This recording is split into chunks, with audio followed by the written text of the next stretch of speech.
नमस्कार दोस्तों, मैं हूं आपका दोस्त शत्रुघ्न गौतम। आप सभी मित्रों का आपके अपने यूट्यूब चैनल पर स्वागत है। आज इस वीडियो में हम लोग बात करने वाले हैं निष्ठा प्रशिक्षण मॉड्यूल 11, जिसका नाम है भाषा का शिक्षण शास्त्र। इसकी प्रश्नोत्तरी मैं आपके साथ शेयर कर रहा हूं और इसका लिंक भी आ गया है, जिसका वीडियो मैंने अभी कल ही पोस्ट किया था। उसका भी डिस्क्रिप्शन बॉक्स में मैं लिंक दे दूंगा। सभी मॉड्यूल के लिंक आ चुके हैं आपके दीक्षा ऐप पे, लेकिन ये ओपन होंगे 1 दिसंबर के बाद ही। तो आपको भी करना है वेट, पहले से कर लीजिए तैयारी, ताकि आप समय अपने चौथे चरण के ट्रेनिंग्स को आराम से पूरा कर सके। चलिए देख लेते हैं आज की प्रश्नावली, जिसका नाम है मॉड्यूल का भाषा का शिक्षण शास्त्र। हमारे चैनल पर अगर पहली बार आए हैं तो चैनल को सब्सक्राइब करें, बेल आइकन को दबाएं, ताकि अन्य वीडियो के नोटिफिकेशन आपको सबसे पहले मिल सके। चलिए देख लेते हैं आज का वीडियो। प्रश्नोत्तरी मॉड्यूल 11, निम्नलिखित में से कौन सा पढ़ने के समय करने का कार्य है? तो ये मॉड्यूल 11 का प्रश्नोत्तरी का पहला प्रश्न है, जिसके ऑप्शन दिए हुए हैं। शिक्षक का घर से पाठ पढ़कर आना और कक्षा में उसी को पढ़ाना। शिक्षक का पाठों के विचारों के बारे में शिक्षार्थियों से के साथ एक संपूर्ण कक्षा गतिविधि के रूप में चर्चा करना। शिक्षार्थियों को कल्पना करने के लिए कहना कि वे कहानी के पात्रों में से एक हैं और अपने अनुभवों को अपनी डायरी में लिखने को कहना। चौथा ऑप्शन है कक्षा को 4 या 2 के समूह में विभाजित करता, बारी बारी पढ़ाना। शिक्षक बच्चों को समझने के लिए डिकोड व्यवस्था करने को कहना। तो यहाँ पे आपका जो इसका आंसर होगा वो होगा चौथा ऑप्शन, कक्षा को 4 या 2 के समूहों में विभाजित करना और बारी बारी से उनको पढ़ने के लिए कहना। एक पूर्व पठन कार्य का उद्देश्य है। तो 4 ऑप्शन है, इसमें से आपको सही आंसर देना है। और आपको बता दूं, आपके जो प्रश्न ओपन होंगे प्रश्नावली में, उनके सीरियल यहाँ पे चेंज होते रहेंगे। चलिए देख लेते हैं। कठिन शब्दों को खोजने के लिए शिक्षार्थियों को स्वयं पढ़ने के लिए कहना। पाठ के लेखक और पढ़े जाने वाले नए शब्दों के बारे में बताना। पाठ के विचारों के साथ सीखने वाले के पिछड़े अनुभव को ज्ञान के जोड़ना और शिक्षार्थियों से उनके पिछले ज्ञान के बारे में बात करना। तो यहाँ पे आपका जो राइट आंसर है वो है पाठ के विचारों के साथ सीखने वाले के पिछले अनुभव और ज्ञान को जोड़ना। तो कह सकते हैं यहाँ पे आपका तीसरा ऑप्शन राइट आंसर है। तो इसके साथ हम लोग यहाँ पे क्लिक करके आगे बढ़ेंगे। चलिए अब देख लेते हैं हम लोग अगला प्रश्न। पढ़ना अर्थ गढ़ना, इस कथन से क्या अभिप्राय है?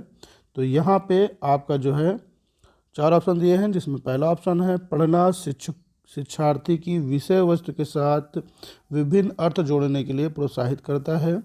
पढ़ना पाठ में वर्णमाला और शब्द के अक्षरों का डिकोडिंग व्यवस्था है। पढ़ना पाठ के विचारों को समझना है। चौथा ऑप्शन है पढ़ना ध्वनि समूह, शब्दों और वाक्यों को सीखना होता है। तो यहाँ पे आपका जो राइट आंसर होगा वो होगा पढ़ना पाठ के विचारों को समझना, यानी कि आपका तीसरा ऑप्शन यहाँ पे सही है। चलिए तीसरे ऑप्शन पे क्लिक करके बढ़ते हैं आगे। अगला प्रश्न है वर्तमान भाषा सीखने के नज़रिए से निम्नलिखित में से कौन सा कथन सत्य है? सुनना, बोलना, पढ़ना, लिखना, ध्यान देना और सोचना एक साथ विकसित होता है। सुनना, बोलना, पढ़ना, लिखना, ध्यान देना और सोचना एक रैखिक तरीके से विकसित होता है। लिखने से पहले सुनना, बोलना और पढ़ना विकसित होता है। लेखन एक भाषा सीखने में शिक्षार्थियों द्वारा विकसित किया जाने वाला अंतिम कौशल है। तो यहाँ पे आपके जो प्रश्न दिया जाएगा, यहाँ पे आप जो एरो बना हुआ है, यहाँ से इसको दबा के इसके जो ऑप्शंस होते हैं वो अंदर छिपे रहते हैं। यहाँ पे जाके आपको देखना पड़ेगा। जैसे आप यहाँ क्लिक करेंगे तो आपके जितने भी ऑप्शन अंदर होंगे वो सारे आ जाएंगे। अब इसमें से आपको बताना है कौन सा कथन सही है।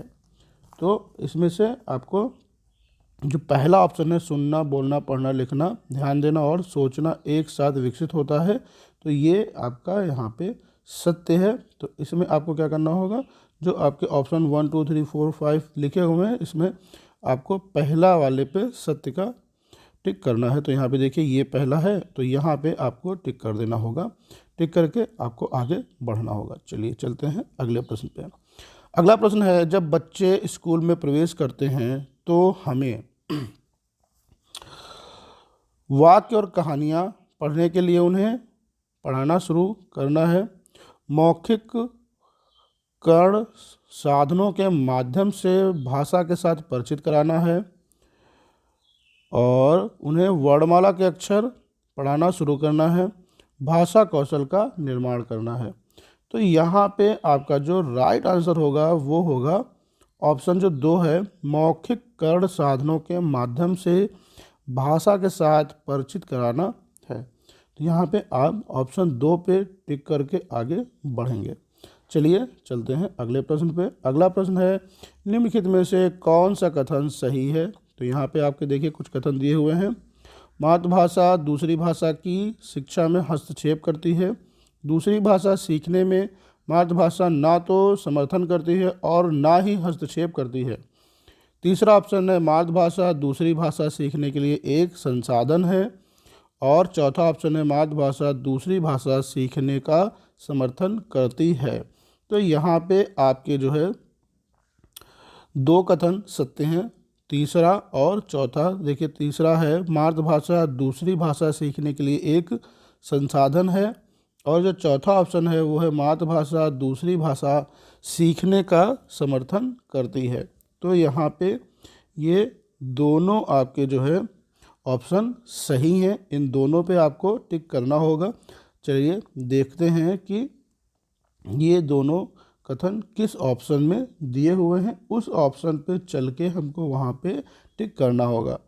तो अब इसको हम बंद कर देंगे। अब आगे देखिए यहाँ पे अब आपका देखिए हम लोगों ने तीसरा और चौथा, तो कथन तीसरा और चौथा सत्य था, ये वाला यानी कि दूसरा ऑप्शन यहाँ पे आपका सही बैठ रहा है। तो दूसरे ऑप्शन पे करेंगे टिक और बढ़ेंगे आगे। चलिए अगला प्रश्न देख लेते हैं। बच्चे मानव सीखता है बहुत प्रयास से मातृभाषा, पहला ऑप्शन है इसका। दूसरा है काफ़ी प्रयास के बिना मातृभाषा, चौथा है स्कूल में केवल मातृभाषा, और चौथा ऑप्शन है बिना किसी प्रयास के विदेशी भाषा। तो यहाँ पे जो आपका राइट आंसर होगा वो होगा काफ़ी प्रयास के बिना मातृभाषा, यानी कि आपका दूसरा ऑप्शन इसमें सही है। इस पे करना होगा क्लिक और बढ़ते हैं आगे। चलिए अगला प्रश्न हम लोग देख लेते हैं। अगला प्रश्न है, भाषा सीखने में केंद्रीयता का अर्थ है कि, जिसके ऑप्शन दिए हैं। पहला ऑप्शन है सभी भाषा सीखना मूल रूप से विषय वस्तु सीखना है। दूसरा ऑप्शन है सभी विषय वस्तु सीखना मूल रूप से भाषा सीखना है। तीसरा ऑप्शन है विषय वस्तु को भाषा की चिंता नहीं करनी चाहिए।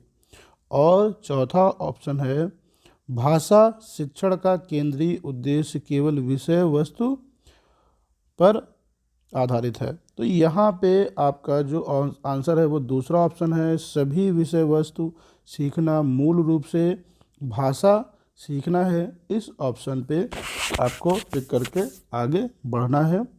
चलिए देखते हैं अगला प्रश्न। अगला प्रश्न है, मातृभाषा आधारित बहुभाषिता क्या है।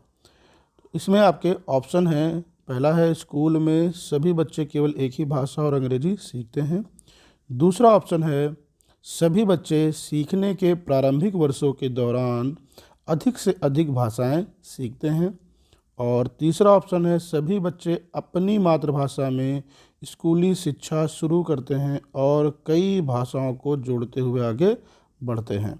सभी बच्चे राज्य भाषा के माध्यम से सीखते हैं। तो इन 4 ऑप्शंस में आपका जो सही आंसर है वो तीसरा ऑप्शन है, सभी बच्चे अपनी मातृभाषा में स्कूली शिक्षा शुरू करते हैं और कई भाषाओं को जोड़ते हुए आगे बढ़ते हुए हैं। इस ऑप्शन पे क्लिक करके आपको बढ़ना है आगे। चलिए अगला प्रश्न देख लेते हैं। भाषा सीखने की रणनीति के रूप में बहुभाषिता का क्या अर्थ है? तो यहाँ पे आपका 4 ऑप्शन दिए हैं। पहला है त्रिभाषा सूत्र को लागू करना, दूसरा है कई भाषाओं का सीखना, सिखाना और शिक्षण, माध्यम और आकलन के रूप में एक ही भाषा में विषय वस्तु सीखना, कक्षा में शिक्षण अधिगम के लिए बच्चों का भाषा का उपयोग करना। तो यहाँ पे आपका जो राइट आंसर है वो चौथा ऑप्शन होगा, कक्षा में शिक्षण अधिगम के लिए बच्चों की भाषा का उपयोग करना। इस ऑप्शन पे आपको करना है क्लिक और बढ़ना है अगले प्रश्न पे। तो यहाँ पे आप देखिए टोटल क्वेश्चन 10 थे, टोटल आपने आंसर 10 किए। अब इसको सबमिट करके देख लेते हैं कितने आपके क्वेश्चन सही हुए। तो जैसे ही आप इसको सबमिट करेंगे देखेंगे आपका स्कोर 10 में 10 हो गया है। Thank you for watching this video. Please subscribe my channel and don't forget to press the bell icon.